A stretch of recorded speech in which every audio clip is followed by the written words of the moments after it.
সেই অভিযোগের প্রেক্ষিতে আমি একটু শুনি যে মাসুদ কামাল কি বলছেন, আপনার এসালামের সাথে যোগাযোগ আছে কথাটা বলছেন, আপনার এর আগেও এসালামের কি ফিরিয়ে আনা হচ্ছে এই ধরনের আলাপ শুনেছিলাম, কিন্তু আমরা দেখলাম এসালামের সম্পত্তি জব্দ করা হচ্ছে এবং এসালাম তার নাগরিকত্ব ফিরিয়ে দিচ্ছেন, আবারও এ ধরনের মানে আলোচনা, আপনাদের যে অভিযোগ সেই অভিযোগ কিন্তু যে ঘটনাগুলো পরবর্তীতে ঘটেছে সেটা সাপোর্ট করে না।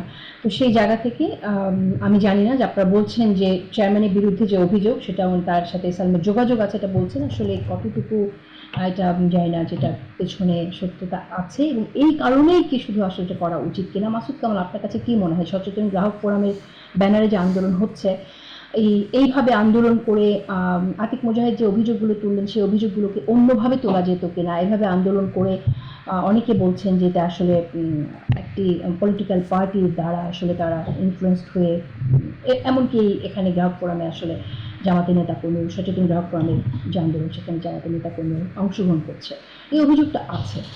আপনি কিভাবে দেখেন, কি মনে করেন যে কিভাবে আসলে এই সব? দেখেন, এখানে আমি একটা কথা বলি, যাকে চেয়ারম্যান করা হয়েছে এখন মিস্টার খুরশিদ আলম, উনি বাংলাদেশ ব্যাংকের ডেপুটি গভর্নর ছিলেন কিনা?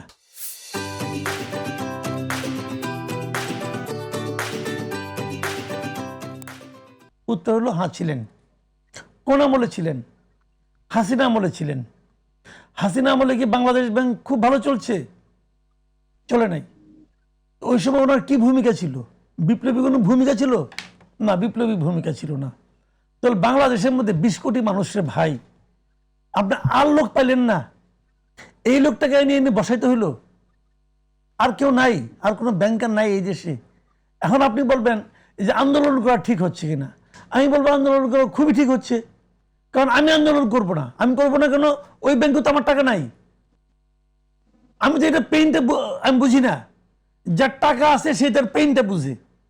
সে যদি মনে করে, যেমন ব্যাংক চলে বিশ্বাসের উপর, সে যদি মনে করে যে এই লোক থাকলে পরে আমার টাকাটা নিরাপদ থাকবে না, যদি সে মনে করে, তাহলে মনে করাকে আপনি থামাবেন কি দিয়া?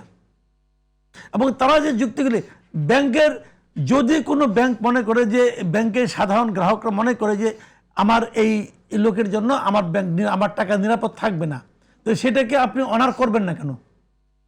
উনাকে যে আনতে হবে, উনার পক্ষে কে দাঁড়াইছে? কে বলছে যে উনি না আসলে পরে ইসলামী ব্যাংক ধ্বংস হয়ে যাবে? কে বলছে? লোকটা কে? তার তো ভাই চেহারা দেখি না। বাংলাদেশ ব্যাংক মনে করছে তো কি হয়েছে? মানুষের যখন টাকা চলে যাবে তখন বাংলাদেশ ব্যাংক মানুষকে টাকা দিবে? 5টা এই অন্তর্বর্তীকালীন সরকারের আমলে 5টা ব্যাংকে তারা একত্র করছে, সম্মিলিত ইসলামী ব্যাংক করছে। এই যে ই ব্যাংক কি বলে, এক্সিম ব্যাংক কি পদ্মা ব্যাংক না কি করছে, এই টাকা দিচ্ছে।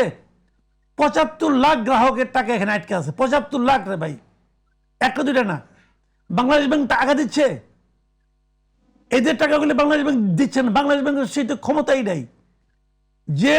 যে কেন্দ্রীয় ব্যাংকের এই ক্ষমতা নাই যে তার নিয়ন্ত্রিত ব্যাংকগুলির উপর মানুষের যে টাকা রাখছে সে টাকা তারা ফেরত পাচ্ছে না, নিয়মিত ওটা মুনাফা পাচ্ছে না, যেটা সে দিতে না পারে, তারা আছে গেলে আওলার এগারোর তালে। মানুষ যদি সন্দেহ করে যে এসালামকে, আমি কিন্তু বলছি না আসছে, মানুষ যদি সন্দেহ করে, ওখানে আমানতকারীরা যদি সন্দেহ করে, তাহলে সেটাকে আপনি গুরুত্ব দিবেন না কেন? একটা সিম্পল কথা বলেন তো আপনি। ধরেন এই বাংলাদেশ ব্যাংক মানলো না, তারা খুরশিদ আলমকে রাখলো পরে এই যে লোকগুলি রাস্তায় আছে, এই লোকগুলো যদি যার যার টাকা আমানত উঠায় নেয়, তাহলে এটা কি ব্যাংকের জন্য লাভজনক হবে? হবে লাভজনক? তো এই ব্যাংকের স্বার্থটা কে বেশি বুঝবে? আমানতকারীরা বুঝবে। আপনার আমানতকারীদের এই সেন্টিমেন্টকে অনার করবেন না কেন? এটা গোয়ার তুমি জায়গা না ভাই। আপনি মুস্তাকুর রহমান নামে এক ব্যবসায়ীকে, এক গার্মেন্ট ব্যবসায়ী, যে নাকি কিছুদিন আগেও ছিল ঋণ খেলাপি, তারা এনে বানাইছেন বাংলাদেশ ব্যাংকের গভর্নর। আবার সেই গভর্নর এটা নিয়ে তার পিয়ারের লোক খুরশিদ আলমকে বানাইছেন চেয়ারম্যান। এভাবে সমাধান হবে কিনা? সচেতন গ্রাহক ফোরামের ব্যানারে আন্দোলন করে আসলে কোনো ব্যক্তি নিয়োগ নিয়ে এরকম আন্দোলন, তাহলে তো যে কোনো জায়গায় যে কোনো ভাবে এরকম আন্দোলন করে আবারও সিদ্ধান্ত পরিবর্তন করে দেওয়া যায়। হবে না। আমি আপনাকে একটা সিম্পল উদাহরণ বলি। আপনি মনে করেন এখান থেকে ঢাকা থেকে চট্টগ্রাম যাবেন, বাসে উঠছেন, বাসের যাত্রী হলো 42 জন। এই 42 যাত্রী যদি বলে যে ড্রাইভার ভালো না, তাহলে কি করবেন?